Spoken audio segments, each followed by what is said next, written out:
Bismillahirrahmanirrahim. Assalamualaikum warahmatullahi wabarakatuh.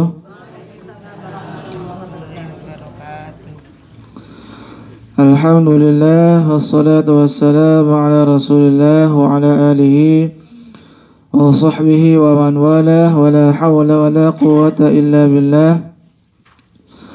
Qala rabbi shrah li sadri wa yassir li amri wahlul 'uqdatam min lisani yafqahu qawli, amma ba'd. Fa ya ibadallah, usi nafsi wa iyyakum bitaqwallahi faqad fazal muttaqun wa la tamutunna illa wa antum muslimun. Faqala ta'ala mudzakiran bidzalik, ya ayyuhalladzina amanu taqullaha wa qulu qawlan sadida yuslih lakum a'malakum wa yaghfir lakum dhunubakum wa man yuti'illaha wa rasulahu faqad faza fawzan 'azima. Bapak-bapak, dua bapaknya, bapak-bapak dan ibu-ibu mau datang Pak Bajuri. Bapak-bapak, ibu-ibu rahimakumullah, alhamdulillah kita bisa berjumpa kembali dalam majelis ini, sedikit belajar hadis-hadis dari Nabi kita Muhammad sallallahu alaihi wasallam dalam kitab hadis Arba'in Nawawi. Kita masih di hadis yang ke-29, kemudian tentang pintu-pintu kebaikan dan jalan-jalan hidayah. Kita sedikit mengulang kembali di satu atau dua pertemuan sebelumnya, yaitu ketika Mu'adz bin Jabal bertanya kepada Nabi SAW tentang apa yang bisa memasukkan seseorang ke dalam surga dan menjauhkan dari api neraka. Ternyata Nabi kemudian memberikan 5 hal, 5 cara, 5 jalan yang bisa mengantarkan kepada surga dan jauh dari neraka. Pertama adalah mentauhidkan Allah Subhanahu wa ta'ala, tidak menyembah kecuali hanya kepada Allah, tidak meminta kecuali hanya kepada Allah, tidak menyandarkan persoalan kecuali hanya kepada Allah Subhanahu wa ta'ala.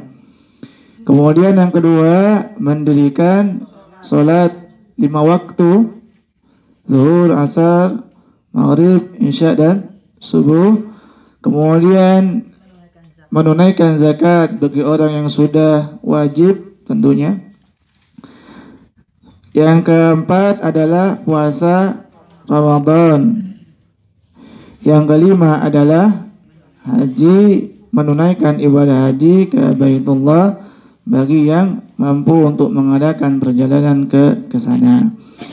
5 hal ini ya Bapak Ibu rahimakumullah, kalau dikerjakan, dia mentauhidkan Allah, dia sholat, dia mampu untuk berzakat, kemudian dia berzakat.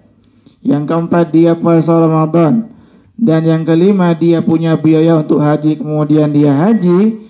Insya Allah kalau itu dilaksanakan, apa kata Nabi? Bisa masuk surga dan dijauhkan dari api neraka. Alhamdulillah. Dan insya Allah kelima-lima itu dipraktekkan, sudah dilakukan oleh Bapak Ibu sekalian. Kayaknya surga sudah semakin dekat ini. Ya, bagi orang-orang yang melakukan 5 hal ini, insya Allah ada jaminan dari Nabi kita Muhammad SAW.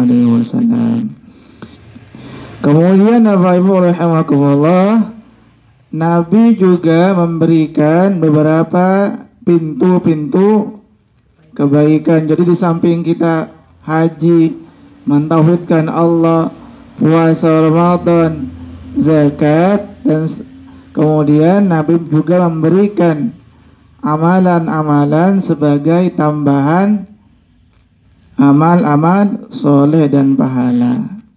Apa saja kemarin yang Nabi sebutkan? Puasa sunnah, Senin Kamis, puasa Daud, puasa 6 hari di bulan Syawal, atau Ayyamul Bid tanggal 13, 14, 15 Hijriah ya, bukan Masehi.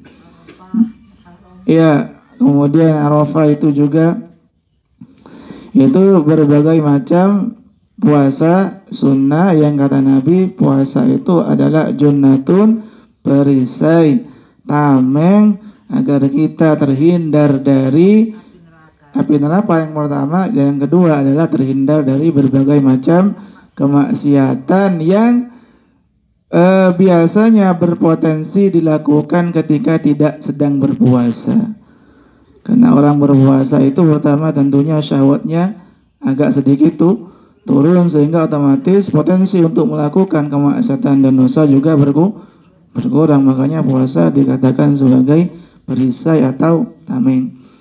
Kemudian pintu kebaikan yang berikutnya yang Nabi sebutkan adalah sedekah.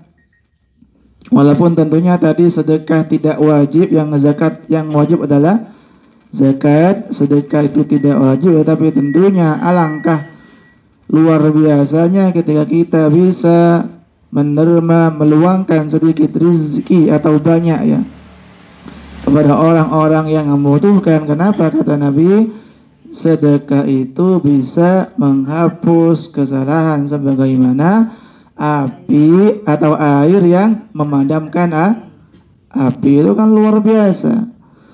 Kesalahan kita terhapus ketika kita mau untuk memperbanyak sedekah. Tentunya mohon maaf kesalahan yang tidak terkait dengan manusia. Jadi kesalahan atau dosa yang tidak ada kaitannya dengan orang lain. Tetapi ketika kesalahan kita itu atau dosa yang kita lakukan ada kaitannya dengan orang lain, harus minta maaf. Selain pertama harus bertobat kepada Allah, juga harus minta maaf kepada orang yang bersangkutan, kepada orang yang kita zalimi, atau mungkin kepada orang yang kita fitnah, kita caci maki dan seterusnya.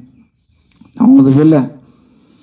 Kemudian yang ketiga, pintu kebaikan yang Nabi sebutkan adalah sholat malam. Ini juga, bahkan ini wajib bagi Nabi kita Muhammad sallallahu alaihi wasallam, dan memang salah satu dari sekian banyak ciri orang mukmin itu adalah kata Allah Subhanahu wa taala surah As-Sajdah ayat 16-17 kemarin, apa?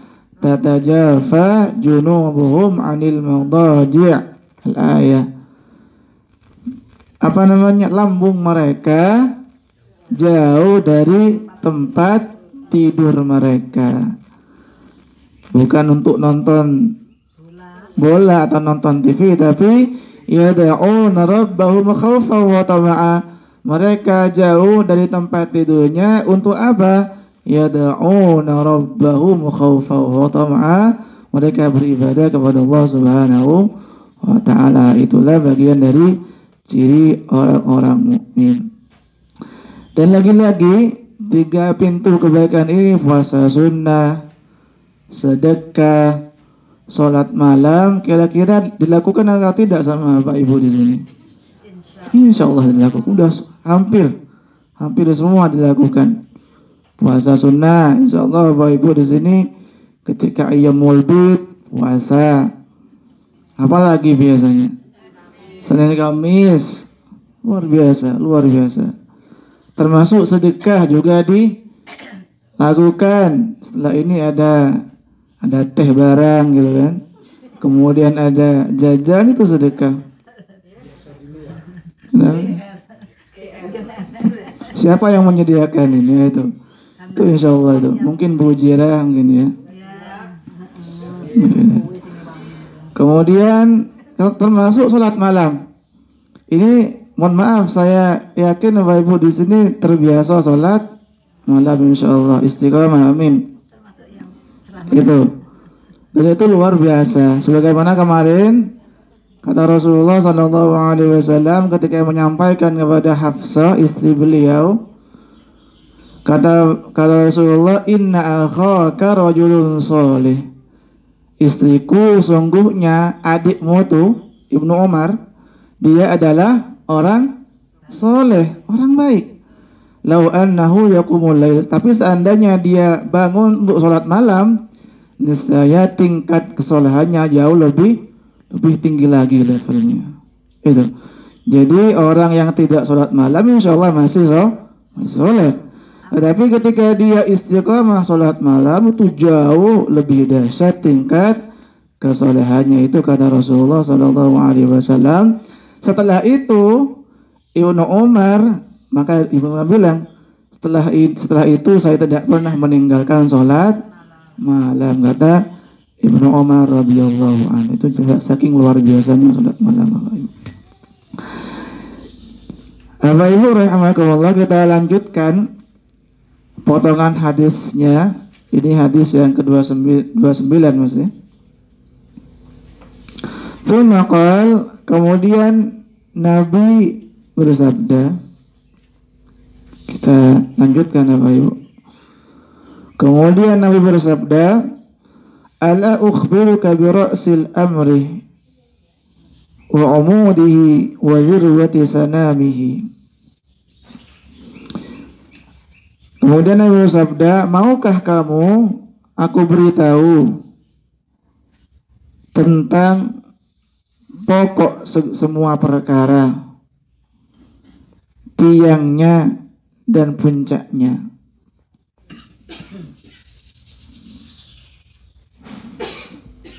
Jadi Nabi di sini menawarkan kepada siapa?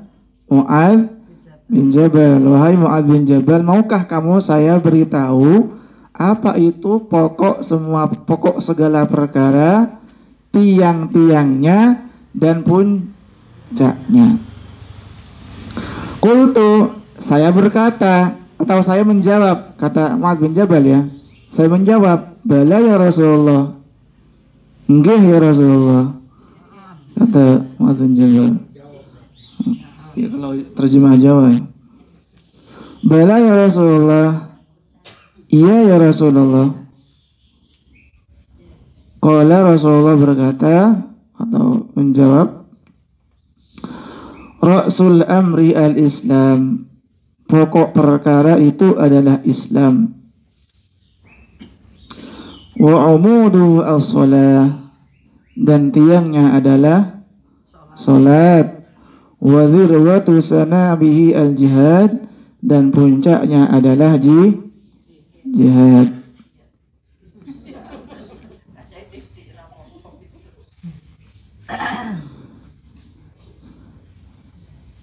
Thumma qala, kita lanjutkan Bapak Ibu, selesaikan sekalian. Thumma qala, kemudian Rasulullah berkata lagi, ala ukhbiruka bimalaki dzalika kulli. Maukah kamu aku beritahu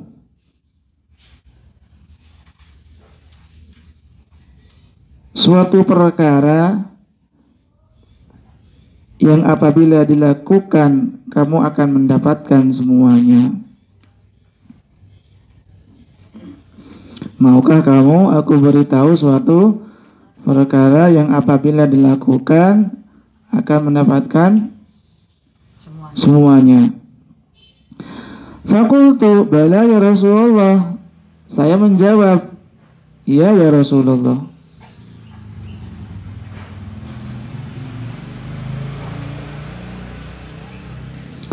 Fa'akhadha bilisanihi wa qala kuffa 'alaika hadha. Maka Nabi memegang lisannya atau lidahnya.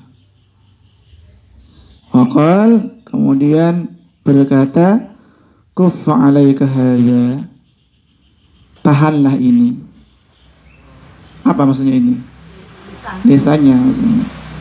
Jadi Nabi menunjuk lisannya, tahan loh ini, kata Nabi. Tahan ini. Gitu maksudnya. Qultu, saya berkata, Mu'adz bin Jabal maksudnya berkata, saya berkata, ya Nabi Allah, wahai Nabi Allah, wa inna lamu'akhadhuna bima natakallamu bih. Bagaimana mungkin kami akan disiksa disebabkan perkataan yang kami katakan. Bagaimana mungkin kami disiksa disebabkan ucapan yang kami katakan?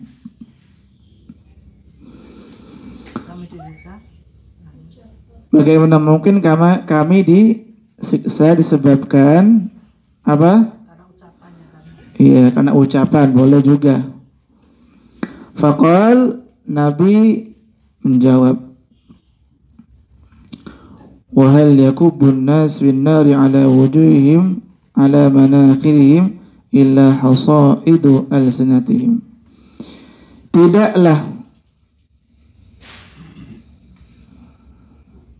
Tidaklah ada sesuatu yang dapat menelungkupkan wajah dan hidung manusia kecuali karena hasil ucapan lisannya. Hadis riwayat Tirmidzi. Tidaklah ada sesuatu yang dapat menelungkupkan wajah dan hidung seseorang ke dalam neraka. Mohon maaf, tambah ya. Tidaklah ada sesuatu yang bisa menelungkupkan wajah dan hidung seseorang ke dalam neraka kecuali hasil dari ucapan lisannya. Dah, kita ya, kecuali hasil dari ucapan lisannya. Kita simak Bapak Ibu rahimakumullah, bahas hadis Nabi yang tadi kita bacakan. Jadi Nabi Muhammad SAW menawarkan lagi kepada Mu'adz bin Jabal tentang apa itu pokok perkara, tiangnya dan puncaknya. Pokok perkara dan tiang perkara. Tiang itu apa? Orang, bahasa Jawa. Tiang katanya. Bener gak? Tiang. Tiang. Tapi tiang kan bahasa Jawa orang kan artinya. Betul.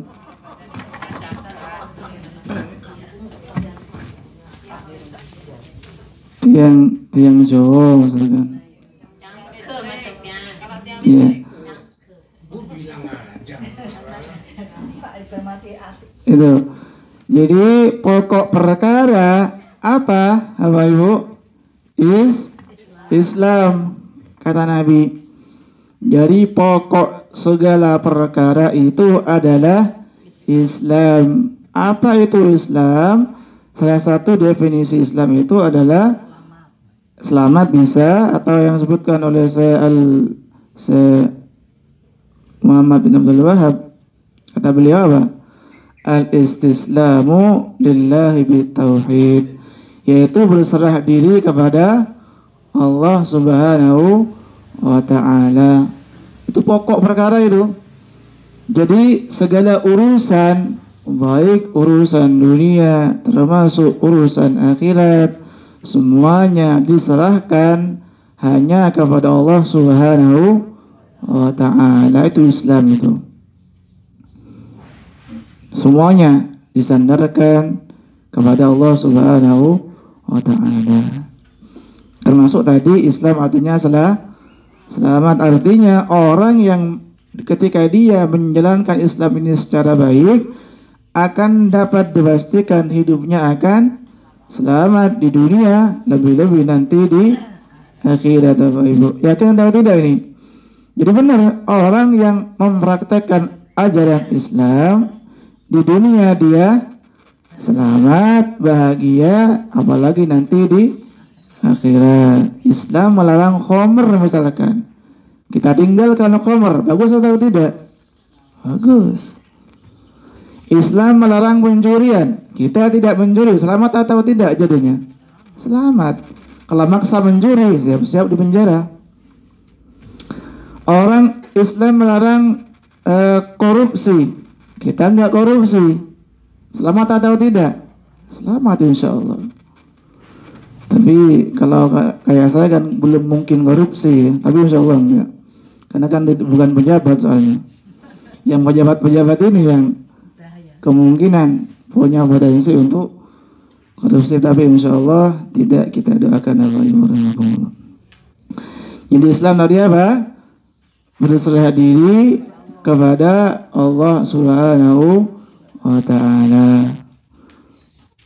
Termasuk kata Dr. Zakir gitu, Islam kata beliau itu adalah kebahagiaan, kedamaian yang dapat diraih dengan cara berserah diri hanya kepada Allah Subhanahu wa ta'ala. Kata beliau itu, Islam adalah peace, kedamaian, quiet yang dapat diraih by submitting your will to God, dengan cara menyerahkan diri hanya kepada Allah Subhanahu wa ta'ala. Itu Islam. Kemudian yang kedua, tiang perkara itu apa? Atau tiangnya Islam itu apa? Adalah sholat. Ini juga tiangnya, kalau kursi ada empat kaki, satu patah, roboh tuh kursi. Ada musola sakinah, tiangnya ada 3, roboh 2, hancur. Itulah Islam. Hancur. Itulah Islam. Islam punya tiang, kalau tiangnya dirobohkan, dihancurkan, otomatis keislamannya hancur, rusak. Hancur, rusak. Dibuat lelucon sama orang-orang. Gitu. Makanya kata Nabi SAW, as-salatu imadud din, salat itu tiang agama. Barang siapa mendirikan salat, menegakkan salat, itu seakan-akan dia menegakkan agama. Aqamad din wa man taraka, dan siapa orang yang meninggalkan salat, faqad hadamad din, itu artinya dia sudah merobohkan, menghancurkan agama Islam ini. Jadi itu insya Allah kita termasuk orang yang dimudahkan untuk melangkahkan kaki sholat di rumah. Bagi ibu-ibu misalkan, termasuk di masjid atau di musola bagi bapak yang soleh, bukan yang soleha katanya, bapak soleha.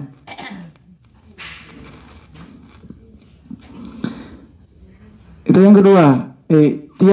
Tiang perkara adalah sholat subuh ya. Subuh itu sulit ternyata.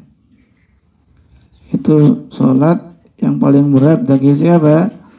Bagi orang-orang munafik, karena lagi enak-enaknya tidur, tiba-tiba jam 4 kurang 10 azan, malas untuk bangun.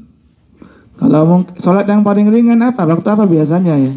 Mungkin maghrib ya. Itu termasuk sholat yang mungkin ringan. Tapi insya Allah semuanya ringan bagi orang yang memang diringankan oleh Allah Subhanahu wa ta'ala. Lanjut Bapak Ibu. Kemudian Nabi melanjutkan, puncak perkara itu adalah jihad. Artinya ketika dia sudah meyakini Islam adalah kebenaran, pokok semua perkara, tiang-tiangnya adalah sholat, maka selayaknya dia kemudian berjihad, berjuang untuk menegakkan Islam dan menegakkan sholat. Baik dirinya melakukan itu, termasuk mengajak orang lain. Tentunya kalau di zaman Nabi SAW, jihad yang dimaksud adalah berperang. Benar atau tidak? Ada perang Uhud, ada perang Badar, perang apa lagi? Ada perang Khandaq, dan banyak lagi. Itu bagian dari jihad, berjuang li'a'la'i kalimatillah, menegakkan kalimat-kalimat Allah Subhanahu wa ta'ala. Terus sekarang ketika sudah tidak ada perang, apakah tidak ada lagi jihad? Tentunya masih ada, dan banyak tentunya cara-cara kita untuk dapat dikategorikan sebagai orang-orang yang berjihad di jalan Allah Subhanahu wa ta'ala. Artinya aktivitas apapun yang kita lakukan, yang kita niatkan untuk li'ala'i kalimatillah, menegakkan kalimat-kalimat Allah, itu termasuk bagian dari jihad, Bapak Ibu.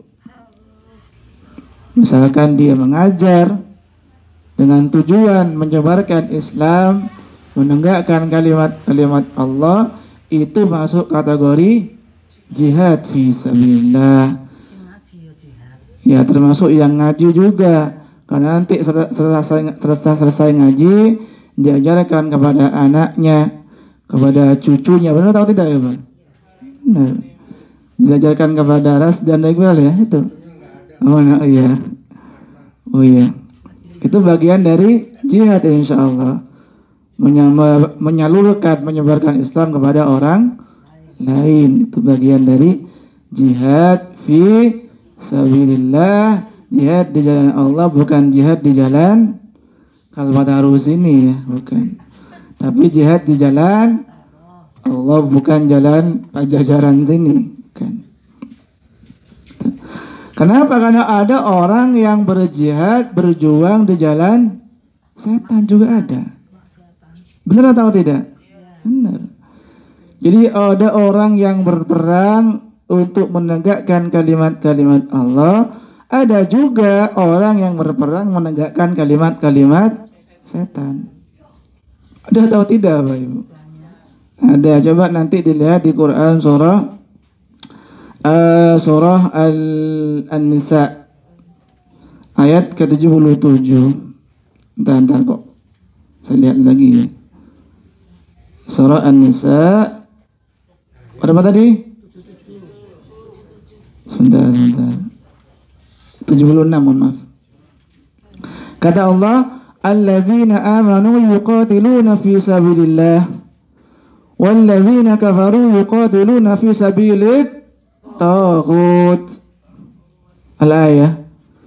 Kata Allah, orang-orang mukmin itu mereka berperang, berjuang fi sabilillah, di jalan Allah. Walladzina kafaru, adapun orang-orang kafir, yuqatiluna fi sabilit taghut, mereka berperang, tendensinya, motifnya apa? Taghut. Taghut itu salah satu maknanya bisa berarti setan atau berhala dan seterusnya. Artinya kemungkaran lah taghut. Jadi ternyata banyak juga orang itu berjuang dengan motif menegakkan ada atau tidak? Ada juga ternyata ya. Jadi macam-macam ya motif seseorang itu berperang, berjuang. Nah, ketika orang kafir saja, orang yang batil saja, mereka kekeh semangat memperjuangkan kebatilan, selayaknya orang yang benar juga kekeh semangat menyebarkan, menegakkan kebenaran dan kebaikan. Bapak Ibu rahimahullah. Benar atau tidak ini? Insya Allah benar ya. Mau bilang salah gak enak juga Bapak Ibu ini. Insya Allah benar ya, benar. Itu. Jadi ternyata orang-orang juga semangat ya menyebarkan kebatilan tuh. Semangat.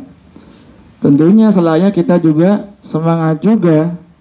Kalau kita yakin itu benar, kita sampaikan, tegakkan kebenaran itu. Jadi itu Bapak Ibu rahimakumullah. Yang perkara adalah Islam, yang kedua adalah salat, yang ketiga adalah berjihad. Termasuk juga, mohon maaf sekali ini mungkin sulit dilakukan, termasuk merawat orang tua Bapak Ibu ya. Itu juga ya, bahkan ada kan riwayat seorang sahabat minta izin kepada Nabi untuk ikut perang. Ditanya oleh Nabi, orang tua masih ada enggak? Ada. udah sepuh gitu, ya udah gak usah berangkat, cukup balik pulang rawat orang tua. Itu birrul walidain, berbakti kepada kedua orang tua. Itu luar biasa itu, dahsyat sekali. Walaupun mungkin kita belum ya, nggak tahu sih. Ya insya Allah. Kenapa? Oh iya, kayak mungkin ada Abu Sabari di sini, ada Bu Iqbal ya mungkin yang masih ada. Itu berbakti kepada orang tua. Kemudian kita lanjutkan, Bapak Ibu rahimakumullah. Kata Nabi lagi menawarkan kepada Mu'adz bin Jabal, maukah kamu saya kasih tahu suatu perkara yang apabila dilakukan kamu akan memiliki segalanya. Apa itu? Menjaga lisan. Tahan loh ini, kata Nabi kita Muhammad sallallahu alaihi wasallam. Kenapa? Kata Rasulullah, banyak orang yang masuk neraka gara-gara lisannya. Benar atau tidak ini? Benar. Dan memang Bapak Ibu rahimakumullah, kita dikatakan muslim itu ketika mengucapkan kalimat syahadat, asyhadu an la ilaha illallah wa asyhadu anna muhammadan abduhu wa rasuluh. Itu lisan kita mengucapkan itu. Kira-kira kita jadi muslim atau tidak? Muslim. Dengan lisan kita menjadi muslim, dengan lisan pula kita menjadi kafir. Udah sangat lisan ini. Apalagi kira-kira apa biasanya dosa-dosa lisan itu? Ngerasani. Ya, ngerasani yang biasa, gosip, ghibah, mengungkap, menebarkan keburukan orang lain. Ini salah satu dosa dari lisan. Ini ghibah ini. Seolah-olah kita nggak pernah salah, kita berghibah. Padahal kata Nabi kita sallallahu alaihi wasallam, tuba liman syaghalahu aibuhu an uyubin nas. Beruntunglah orang yang sibuk dengan aibnya sendiri daripada aibnya orang lain. Wis toh, kata orang Jawa, urus aibnya sendiri, wis toh. Jadi makanya muncul istilah kan tuh semut di seberang lautan kelihatan, tetapi gajah, sapi, kerbau, apalagi kucing di depan matanya kelihatan. Padahal kesalahan dia begitu banyak, tapi tidak nampak baginya. Kesalahan orang lain sedikit, tapi seolah-olah besar dan banyak. Dia umbar kemudian kesalahan orang lain. Itu hati-hati Bapak Ibu rahimahullah, ghibah. Bisa jadi kita jadi orang yang bangkrut, kan eman. Udah haji bolak-balik, apa juga ya puasa alhamdulillah, tapi kemudian naudzubillaahnya menghibah, menceritakan keburukan orang lain. Boleh jadi nanti kebaikan kita akan dilimpahkan kepada orang yang kita ghibah, kepada orang yang kita sakiti itu. Kalau kita sudah tidak punya kebaikan, maka kesalahan orang yang kita ghibah akan dilimpahkan kepada kita. Itulah definisi bangkrut di akhirat. Nah, ini perlu hati-hati ya Bapak Ibu rahimakumullah. Makanya salah satu hadis yang kemarin kita sampaikan, kata Nabi SAW, man kana yu'minu billahi wal yawmil akhir falyaqul khairan aw liyasmut. Barang siapa yang mengaku beriman kepada Allah dan hari akhir, hendaknya dia berkata yang baik-baik, kalau tidak bisa menang diam. Suruh ngaji malas, suruh tidur enggak. Suruh ngaji malas, suruh zikir malas, suruh baca Quran malas juga. Tapi suruh gibah orang hobi. Main HP hobi. Itu gibah salah satu dosa lisan. Apa lagi? Ngadu domba. Bukan mengadu domba ya. Yang ngadu domba juga nggak boleh ya. Maksudnya mengadu domba, orang diadu. Mengadu domba nggak boleh, mengadu orang juga tidak boleh. Apa bahasa Arabnya itu? Namimah, mengadu domba, orang dibuat berantem gara-gara lisan orang ini. Ini ada juga ini. Dan orang seperti ini tidak akan masuk surga, kata Nabi SAW. La yadkhulul jannata namam.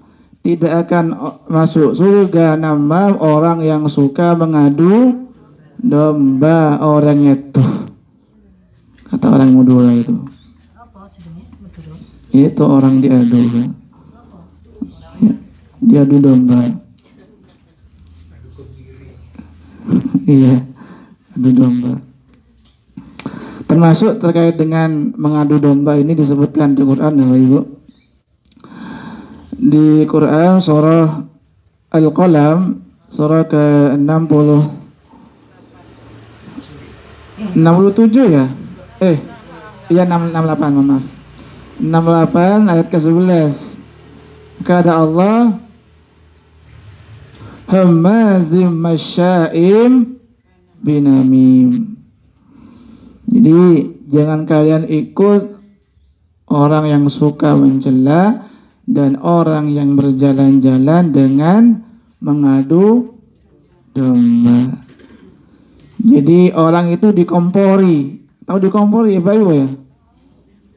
Ya, masuk ke dapur kemudian menghidupkan kompor itu mengkompori. Maksudnya panas-panasi orang adem ayam dia panasi.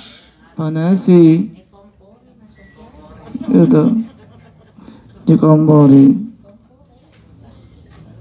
Hammazim masya'im binamim. Namimah. Ini sama dengan karakternya istrinya Abu Lahab. Apa Allah sebut dia itu?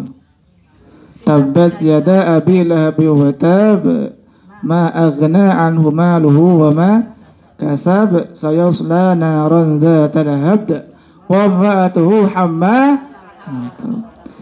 Istrinya Abu Lahab itu kata Allah pembawa kayu bakar. Bukan nenteng kayu bakar ya enggak. Maksudnya kesana kemari manas-manasi orang doang agar berantem. Adik kakak dia panas-panasi agar berantem. Suami istri dia panas-panasi agar berantem dan begitu seterusnya. Jadi sepaket ya istri dan suami itu.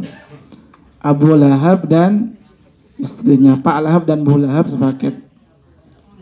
Sama-sama anjurnya ya. Sepaket Pak Lahab dan Bu Lahab.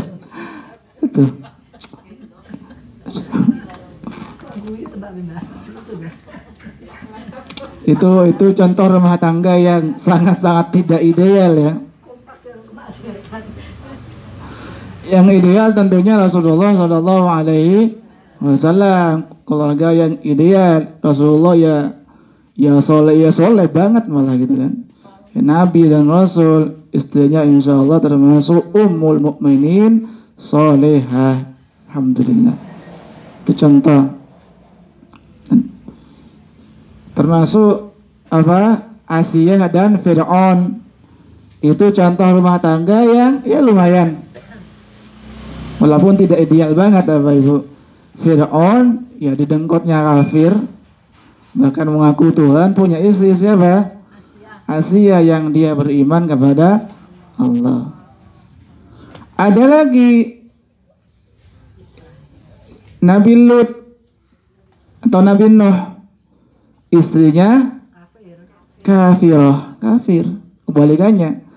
Nuhnya Nabi Lutnya orang yang soleh, tetapi istrinya tidak soleh. Tapi insya Allah orang-orang sini istri solehah, suaminya soleh tidak soleh ya. Soleh. Ideal insya Allah itu. Makanya kata Allah di Quran Bapak Ibu surah At-Tahrim surah ke-66 ayat ke-11 dan 12 itu Allah mengkisahkan dua tipe keluarga. Yang pertama keluarganya Lut dan Nuh, yang mana istrinya adalah orang kafir. Yang kedua kebalikannya, apa? Istrinya yang soleha, justru suaminya yang kafir. Itu kebalikannya. Dari ayat 10 ya Pak Ibu ya. Dari ayat 10 ya. 10, 11, 12. Jadi itu apa? Perkara lisan perlu dijaga. Kalau kita belum bisa mengatakan yang baik-baik, setidaknya tidak mengatakan yang buruk, yang jelek. Tadi pertama apa? Ghibah, kemudian namimah, ngadu domba orang, kemudian juga fitnah. Ini juga fitnah ini juga biasanya termasuk dosa dari lisan. Dan ini juga dikecam oleh Allah Subhanahu wa taala. Misalkan di Quran surah Al-Ahzab surah ke-33 ayat 58, 33 ayat 58 kata Allah, walladzina yu'dzuna al-mu'minina wal mu'minati bighairi maktasabu faqad ihtamalu buhtana wa ithman mubina. Orang-orang yang menyakiti orang mukmin laki-laki dan perempuan padahal mereka tidak melakukan kesalahan, sungguh orang yang demikian itu telah membawa kebohongan yang begitu besar, wa ithman, dan dosa yang nyata. Itu fitnah itu. Fitnah itu artinya kita mengatakan sesuatu tentang orang lain padahal orang lain itu tidak seperti itu. Misalkan Pak Iqbal apa? Orangnya amanah. Kita katakan Pak Iqbal itu gak amanah tuh. Itu fitnah. Kalau ghibah yang dia katakan sebetulnya benar, cuma tidak diperbolehkan disebarluaskan kepada orang lain. Itu bedanya Pak Ibu. Termasuk juga misalkan di Quran sedikit surah An-Nur. An-Nur benar cepat-cepat kok An-Nur katanya. Kok nama saya? Surah An-Nur surah ke-24 ayat ke-15. Kata Allah, "Iltalaqawnahu bi alsinatikum wa taquluna bi afwahikum ma laysa lakum bil ilmu wa tahsabunahu hayyinan wa huwa 'indallahi 'azim."